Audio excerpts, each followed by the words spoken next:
Hello, and welcome back to the dining room, not for lenses, for microphones. I have two full-frame cameras now and the ZV-E10, and they all need microphones. I've been using the Sony ECM-B1M on the camera that I vlog with, that I carry around with me, which sometimes is the A7 IV, sometimes mainly the A7C. And I've been using the Hotshoe mic ECM-W2BT because, of course, you know, Sony's wonderful product numbers, which has the receiver on top of the camera and then the thing in my pocket. And then I would use the Sony lavalier. All this will be linked down below. And, by the way, was all explained in this video that's linked up here. But I have three cameras, so I kind of need a third microphone. So I was considering buying another ECM-B1M so that I'd have the same mic available on either of my full-frame cameras. Well, I went to order one, well, they're out of stock. And I went, well, that's a little odd, until I discovered that Sony has a new microphone, the ECM-B10, which is kind of a budget version of this microphone, the B1M, B10, B1M. By the way, in the meanwhile, I also bought, because of Mark Bennett's camera crisis, the Hollyland Lark M1, which is a wireless lavalier microphone like the Rode Wireless Go. It looks pretty cool. So we're gonna open this up and look at this, and we're gonna open this up and look at this, and then we're gonna test them all. That's the story, so we can just get straight into the unboxings and stuff. So this is the Lark M1. Ooh, I'm already happy because it already comes, that's all that's in the box is a cool little carrying case. So this cool little carrying case, you unzip it, it has in it the charger. So it's a little charging case, has the little USB-C opening on the bottom, and then inside is the receiver, and as soon as I pulled it out, it linked up. And then it comes with two lavalier mics. Now, if you remember, there was another, Hollyland had another Lark, which came with little lavalier mics. But that was because these little transmitters were gigantic. And here we have little tiny transmitters, which, by the way, have little tiny peels on them. So I guess they're not charged. Okay, so now they will charge because they don't have the thing on the bottom. Ditto for this little guy, the receiver, which will go on top of the camera. And we'll need a little cord, but let me guess, that's what's probably in this little bag. Oh, this little bag has muffs. Now on the other side of the little carrying case is the cord you need to attach it to the camera, but wait, there's two. And if you look, this one is a stereo, the two, and one is the three. So like if you have a smartphone, that needs the three because it has the microphone and speak. This one just does stereo. So most cameras, like my Sony cameras, are going to take this one, but if you have a smartphone, it'll take this one. And also over here on this little side is the USB-C cable, which, by the way, I'm going to use right now to start charging this so that after we talk about the other microphone, we can come back and test this microphone. A few minutes later. By the way, from the indicator lights, when I plugged it in, apparently it came pretty much charged because it's just the last little light that's blinking. So that charging process will probably be done, or certainly well enough done, by the time we finish talking about the other new microphone that I got, the ECM-B10. Now the ECM-B10, this is an interesting thing. Sony kind of did this without a lot of fanfare. Okay, what's in here is a little velvety cotton. It's cotton. Oh, look, a little muff. And the microphone itself. And then a whole bunch of booklets, because, you know, Sony and their booklets. So we have the warranty and the this and the that and the shotgun microphone and how to set it up and all that stuff. We know all this because I have one almost exactly like it. So here they are side by side. If you look at the top, you can see that the primary difference is this one, the original, the B1M, has 8 microphones that it uses to do its magic, where it, you know, the super directionality and all that stuff. Apparently, they have figured out a way to do it with 4 microphones in line, aimed in the same direction. Well, guess what that does? It drops the price by over $100, well, about $100. Oh, the links will be down below. I'm not sure if there will be a link to the B1M. Well, maybe B&H still has them. I don't know. I'll try to find a link to where you can get a price on this thing. But apparently this is going to do everything that, well, let's just see. We're going to test this out. Now, if you look at the backs, the rest of the electronics are identical. So you see, you can't tell one from the other. They all, well, you can because I haven't set the one. I have my old one here all set up. So like the new one came defaulted to analog. We're going to put that on digital because if you're using the Sony Hotshoes, you set them on digital.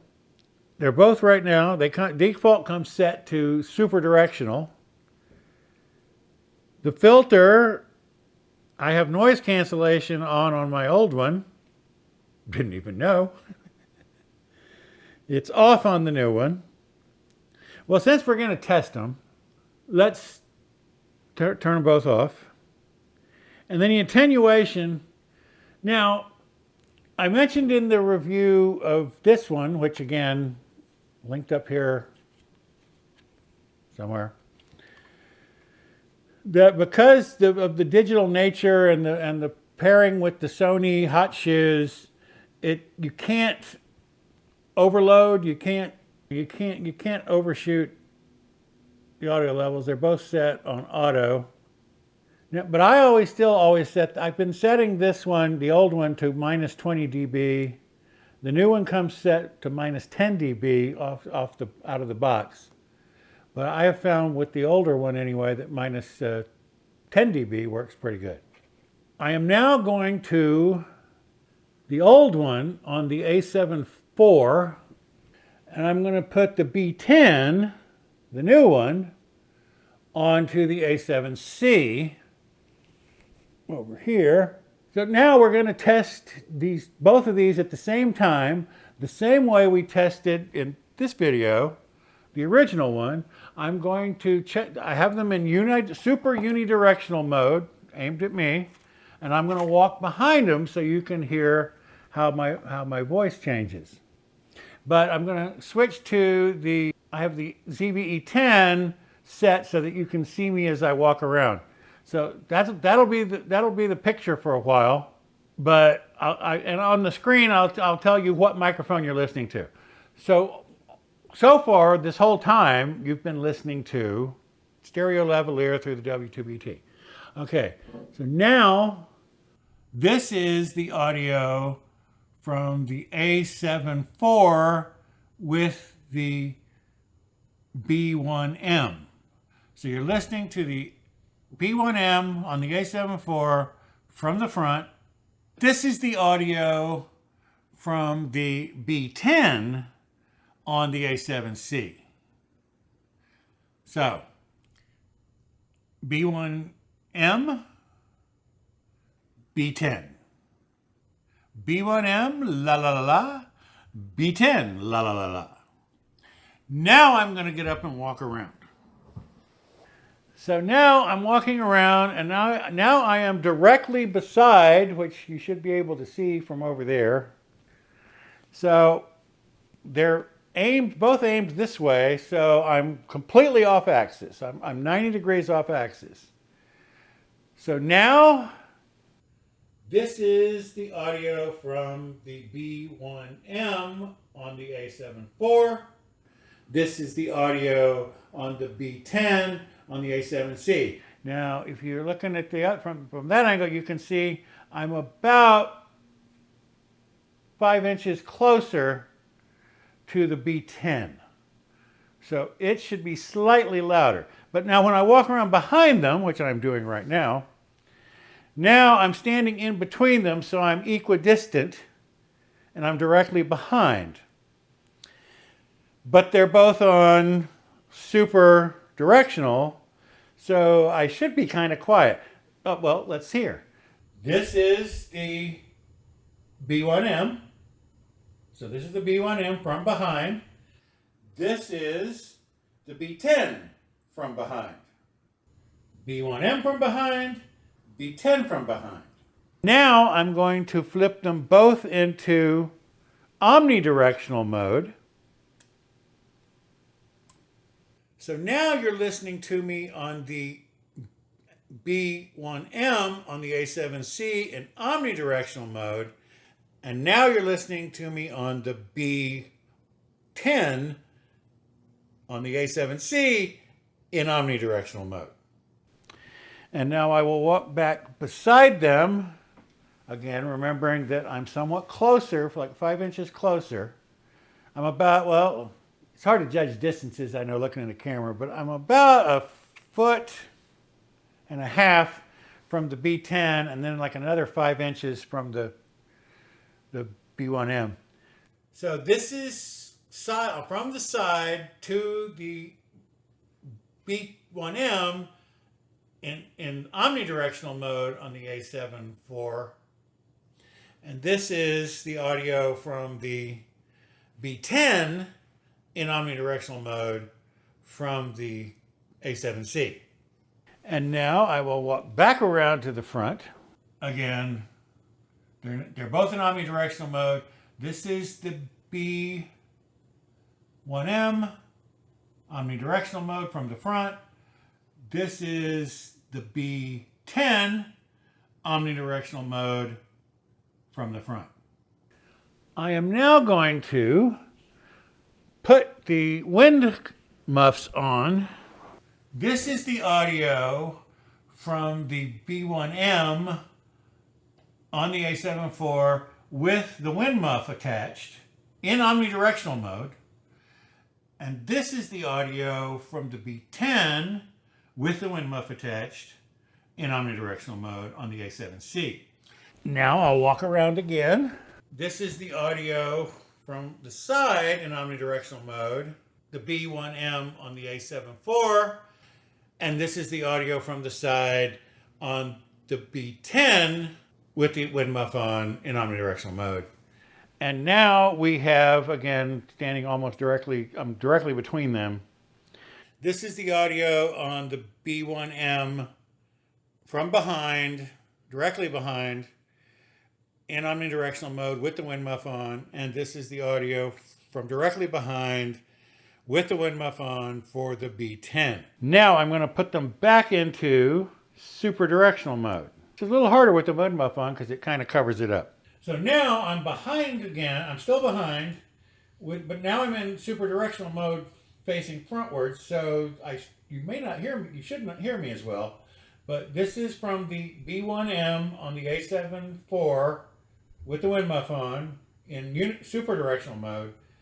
This is the audio from the B10 with the wind muff on in super directional mode on the A7C. Now back to the side. This is the audio from the B1M on the A7 IV with the wind muff on from the side and super directional mode. This is the audio from the B10 in super directional mode with the one muff on from the side on the A7C. And now we're back. So now you should be able to hear me just fine. This is the audio from the B1M in super directional mode with the wind muff on the A7 IV. This is the audio from the B10 in super directional mode with the wind muff on the A7C. So everything else is equal. All the settings on the back, all the switches on the backs are set to the same. The difference is one slightly over here. So when I'm on the side, I was 5 inches closer to this one than this one. The other difference is, and I don't know if this is really a difference, but because of the electronic viewfinder, the Hotshoe is on top of the electronic viewfinder on the A7 IV, so it's about an inch higher. Especially I should probably have switched it. So it's a little higher, but I think that should be a reasonable, fair test of the microphones. Now, I could get up and walk around and vlog with them, but I'm sure you're pretty sick of walking to my pool and back, which I've done in like every microphone and lens video. And you don't really need, I mean, you're getting the full, again, B1M, A7 IV, B10, A7C. Super directional mode, wind muffs on. Let's do another test. This time, I am going to replace these microphones with the Hollyland Lark M1, which, well, if it's not fully charged now, it will be when I come back, because I'll wait till it's fully charged before I come back. I'll be right back. Okay, the little fourth light was still flashing, so I think it's almost fully charged. So one thing to note about the Hollyland Lark M1 is that while the charging case will charge it by just plugging in one, each of the transmitters has a USB-C charging port on the bottom, and the receiver has a USB-C charging port on the side. Hoping it's focusing on that. Yes, I think it is. Okay, so I'm going to need the little cable to attach it. So when you take this out, you have two flashing blue lights. And when you take this out, you also have a flashing blue light. Now very quickly, those lights should turn solid. Well, one of the lights over here will turn solid, and then this light will turn solid, which means they're now linked. And if I pull the other one out, then the other blue light on here that's blinking will turn solid, and I will have, but I'm only going to use the one because it's just me talking. I was today years old when I found out that to switch microphones, you have to stop recording and start recording. You can't hot swap microphones on the Sony cameras. So as soon as I stopped recording to try to figure this out, when I started recording again, it worked just fine. Now the green light comes on, and the microphone thinks everything's okay, but everything's not okay until you stop and start again. So I have done that. So by the way, so this whole little chat we've been having just now you've been listening to the Lark M1 on the Sony A7 IV.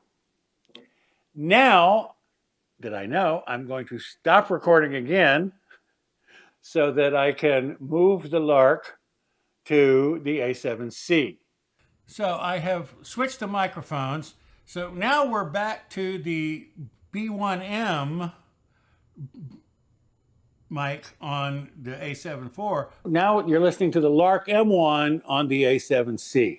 So this is the Lark M1 on the A7C. Now looking at the little meters on my little screen, it looks like this is kicking a lot farther to the right. There may be a little clipping. That was the word I was looking for earlier.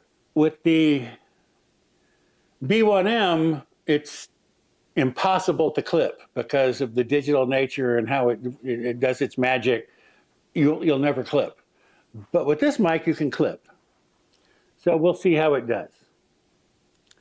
But this is the Lark M1 on the A7C. The question is the Lark M1 acceptable? This is the B1M on the A7 IV. This is the Lark M1 on the A7C. So you be the judge. Do they sound acceptable? I've been using the W2BT. I've been using it a lot lately because I'm wearing it. If I get up and walk away from the camera, it's like when I was doing the test. It's a great thing for keeping the audio track. When I use Resolve to edit these videos, I typically use the multicam, which I sync up by audio tracks. So I have the audio tracks from all the cameras, and then I sync up the video so I can get the cuts. That's why the cuts are always, well, almost always spot on, because I'm using the multicam from DaVinci Resolve. You've now heard all four of these microphones because we have two the Sony boom mics, the B1M and the B10, and we have the Sony W2BT, and we have the Lark M1. So that is all these microphones. The prices are down below. Again, the B10, while is still pricey, but it's almost $100 less than the B1M. The Lark M1, I think, is cheaper still than even this one. That's what I had for today. I'm going to hate editing this video because I'm going to be cutting. I'm not just cutting between pictures. Usually I have just the one audio track from like this microphone, and then I just cut the pictures to match. But no, now I have to have the audio move with the pictures. So it's going to be way more fun editing. But I have some time. It'll be fun. So that's it for this week. Thanks for stopping by. Come back next time for more stuff. Bye-bye.